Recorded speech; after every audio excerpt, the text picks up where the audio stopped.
The Wrath of Adisa. Long ago, in the mystical village of Nyamundi, where humans and spirits coexisted, there was a sacred tradition. Every year, the villagers were required to make a sacrifice to appease the spirits of the night, but in their arrogance, they failed to do so. Enraged, the spirits unleashed chaos upon the land, crops withered, rivers dried up, and shadows roamed the village at dusk.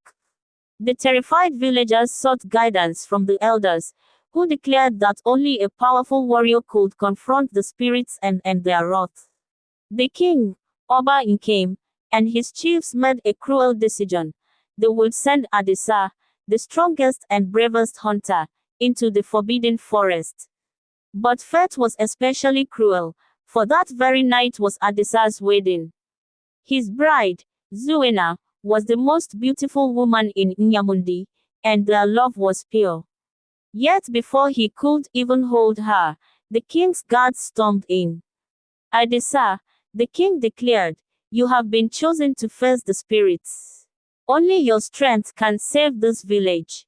Zuena fell to her knees, begging, "Please, he is newly married. Give him at least one night with me."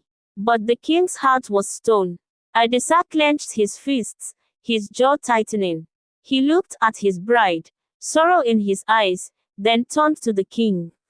"If this is my destiny, so be it." Without a single moment to touch his wife, Adisa was led into the darkness. The forbidden forest was thick with mist and shadows that moved like living creatures. As Adisa walked deeper, whispers filled the air, growing louder until they became laughter. From the darkness, ghostly figures emerged, the spirits of the night. "You dare enter our domain?" One spirit hissed. "You come without an offering."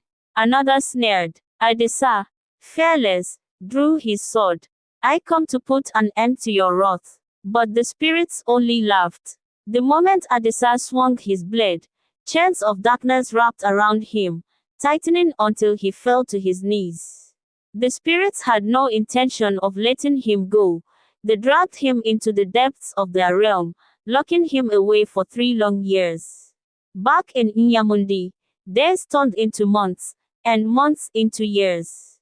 The villagers waited for Adisa, but no one returned from the forbidden forest. His name became a whisper, a lost memory. But Zuena did not forget. Every night, she wept, refusing to believe he was gone. Without family to protect her, the villagers mistreated her, calling her cursed, blaming her for Adisa's fate. She had no one to defend her, no home to call her own. Word of her suffering reached the king. The chiefs, fearing that her suffering would bring bad luck, convinced Oba Nkem to take her as his wife. "She is still young," they said. "If she remains abandoned, the spirits may grow angry again. Marry her, and she will be protected." Zuena refused. "I will wait for Adisa." But she had no choice. She was forced into the king's palace, dressed in the robes of a queen, her wrists heavy with gold she did not want. What happens next will shock you. Part 2 drops tomorrow. Subscribe now and turn on the bell so you're the first to see it.